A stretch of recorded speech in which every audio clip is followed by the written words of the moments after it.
Hi everyone, this is chapter 5 on measurements and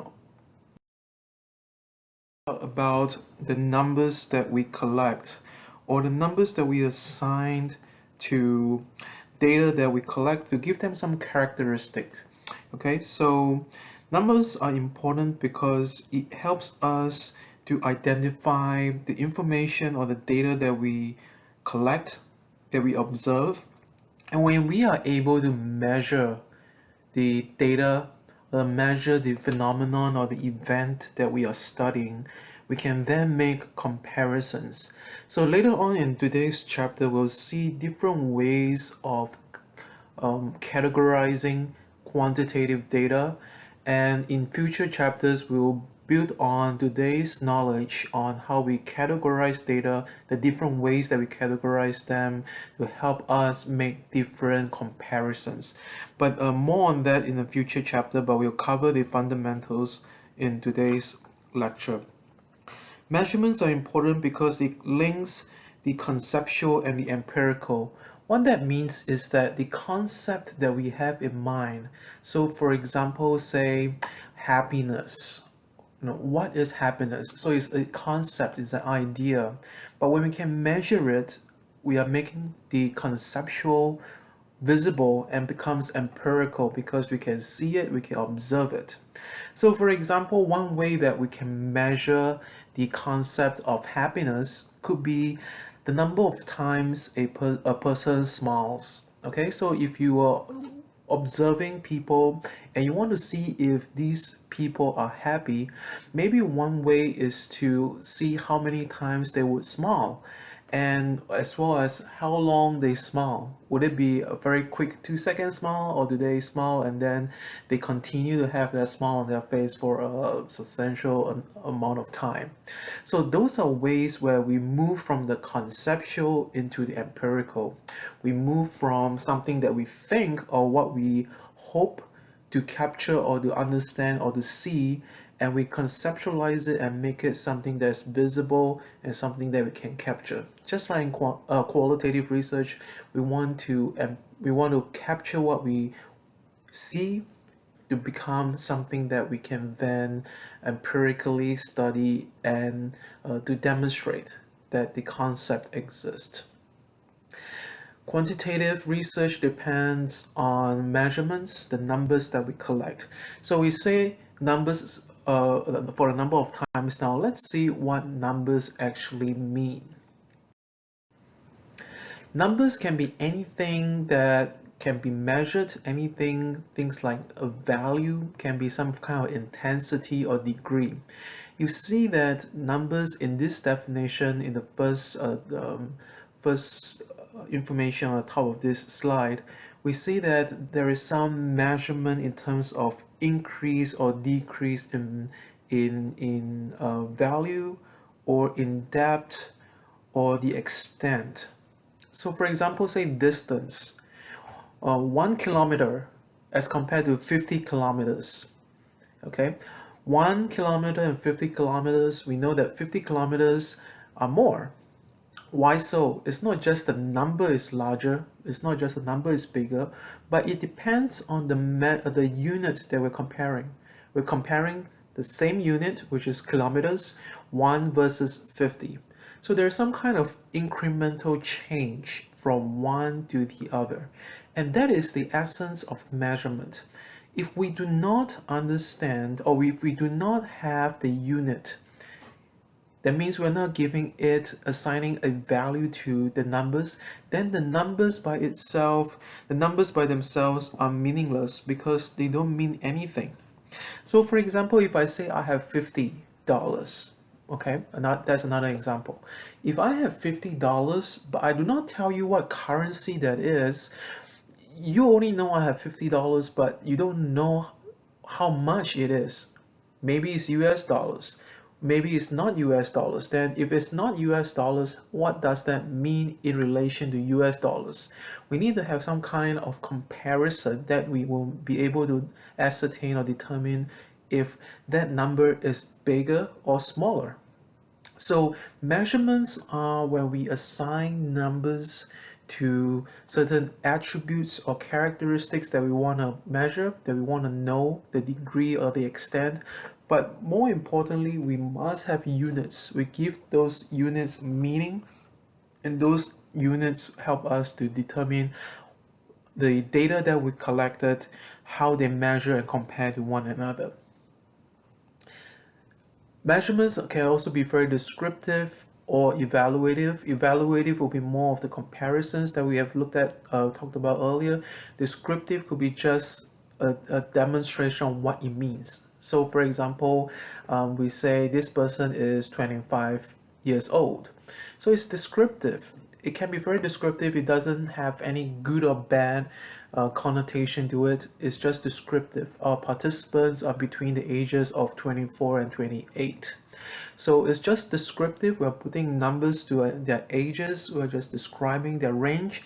No good or no bad, unless of course it's required for us to better understand our hypothesis or research questions. Then we might have to give meaning or interpret what those ages or those numbers are. But in most instances, numbers can also be descriptive. So we move into the levels of measurement, and there are two forms of measurement. The first one is discrete, and the second one is continuous. In discrete kind of data, we will look at in the next slide. Discrete data are data that we collect, and we can also call them nominal data or categorical data. Continuous data, on the other hand, are data that have some kind of ranking or some kind of intervals between them, and we'll look at them in more detail in the next few slides. But if you need a heads up, continuous data will include data such as ordinal data, interval data, as well as ratio data. But don't worry about those terms just yet. We will look at them in a few minutes. Okay, so the different kinds of data that we collect, they have different characteristics. Discrete data, we're referring to nominal or categorical data. Continuous data, there are three forms. Let's look at what these four different kinds, the one in discrete and the three in continuous data, what are these four types are, and how are they different from one another. The first type of data that we are looking at is the discrete data. As mentioned earlier, they can also be called nominal data, or they can be called categorical data. So discrete data, nominal or categorical, they are just categories. There is no inherent value to them. There is no better or worse, good or bad, stronger or weaker, more favorable or less favorable. There's no such meaning to the categories. What they are is that they are mutually exclusive categories. What that means is that when we say that there are only, say, for example, 4 possible categories, then there are only 4 types. There are nothing else other than those 4. Quantitative researchers, we like to be very certain and very clear, very black and white. There is no in between. If there's an in between, then we'll create a category for that. But in most instances, we just want to have very clean cut, black and white boxes and just put things or people in those boxes. So, example of categorical data, we might ask on a survey of our participants, what is your sex? And then we give them categories. Oftentimes you see surveys that say sex, male or female, so 2 boxes. Or maybe there will be 3 boxes, the third box being not wanting to disclose, or maybe it might be something like other or whatever it is, so there might be a third box. But you can see that these boxes are mutually exclusive. The researchers just want the participant to check off one of the boxes so that they can put some characteristic to define the sample that they they work with, or they have interviewed or collected or done the surveys on. So those are mutually exclusive boxes, categories, no good or bad, better or worse. Now, sometimes these categories can have some logical progression, or there's some logical ordering for them. So, for example, we say undergraduates typically will define them or categorize them in 4 different groups: freshmen, sophomore, juniors, and seniors. So there are 4 levels in undergraduate years. Those are the 4 categories, and there's some kind of logical ordering. Freshmen naturally would have fewer credits that they have earned as compared to seniors, who are most most close to graduation, having earned the most number of credits. So there's some logical progression, some kind of ordering to that. But other than that, it doesn't really imply anything like better or worse, stronger or weaker, smarter or less smart. All right. So there we have discrete data, where the boxes just define or help us to understand a participant or a certain attribute of the character, certain attribute of the phenomenon or event that we want to measure. So moving on to continuous level measurement, as I mentioned earlier, there are 3 types, and you see on this slide we have ordinal, interval, and ratio. Now these 3 types of data, they are different than the previous slide, the discrete or the categorical data. Reason because these 3 types that you're seeing on this slide, they measure some kind of intensity or magnitude.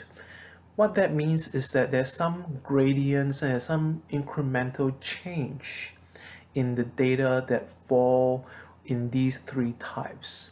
That means that there is some growth. Maybe there might be from weaker to stronger, favorable to less favorable, from least to most. So you see there's some kind of change. There's some element to that where it's growing in some attribute. So we'll make it clearer in the next few slides. First off, ordinal data. Okay, ordinal data are data that we will rank. So as we see on this slide, first, second, third, or fourth. So let me put this in an example. So for example, I ask you to tell me 5 of your friends, 5 of your best friends, some 5 of your good friends. Tell me who they are, okay? So after you have told me 5 of your best friends, your good friends, I ask you, please rank them. So best friend number 1 will be the friend that you enjoy most. You like this friend the most among all of these 5 people, all right? And then we rank all the way down to number 5. So the 5th person will be it will still be one of your good buddies, but it's not your favorite among these 5, okay? So what have we done? We have made these 5 individuals, we have ordered them in some way using ordinal data, using some kind of logical order. The first will be the person that you like most, and then down the rank to number 5. Now it's very subjective, as we can see, because you may use that criterion as someone that you like, but you can also use another way to measure these 5 individuals or rank them based on, say, how frequent do you see them. Maybe your best friend Joe, you see him every day for every week in every month. So because of that, you see him so often, he's your number 1 best friend. Whereas your friend Susan, you will rank number 5, the last among the 5, maybe because you only see Susan twice a year. So you're not that close to her. We don't see each other that often. So that could be a reason why you might rank people differently based on the criterion.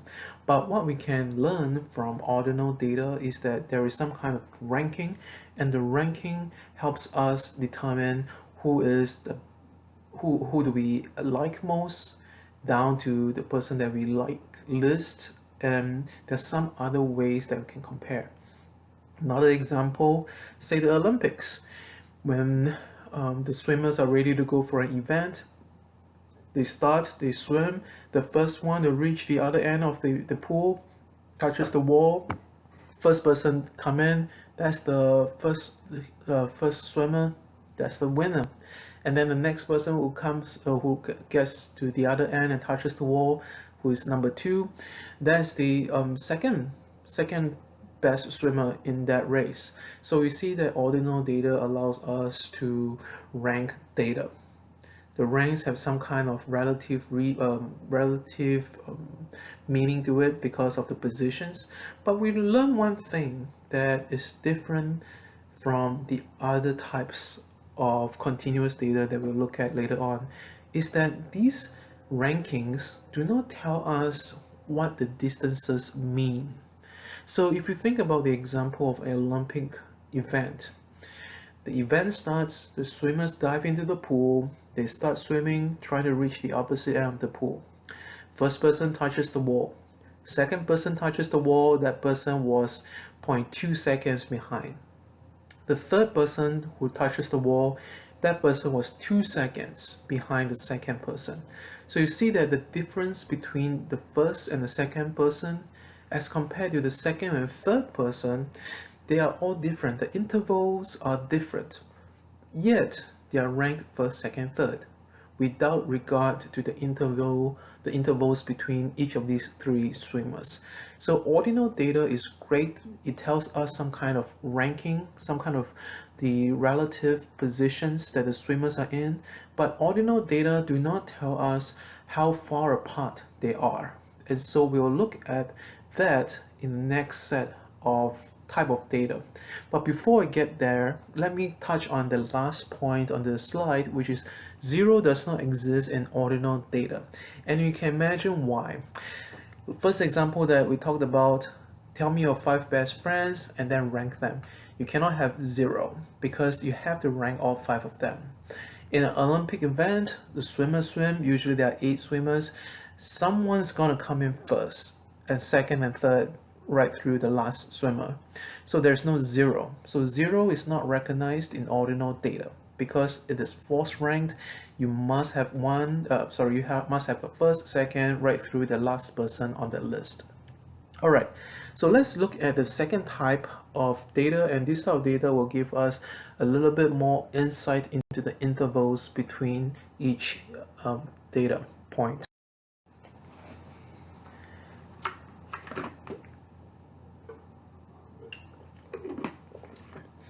The second type of continuous data is called the interval data.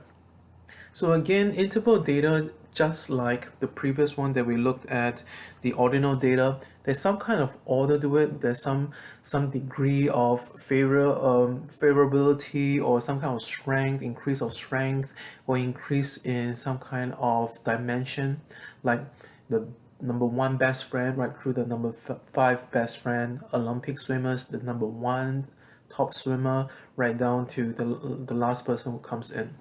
So same thing for interval data. There's some kind of measurement, some kind of ranking, some kind of position, relative position to help us understand how the numbers relate to one another. But also, critically very important, that each of these data points, the distance or the intervals between them are the same. So for example, let's say I have $1 right here, and I have $2 and I have $3.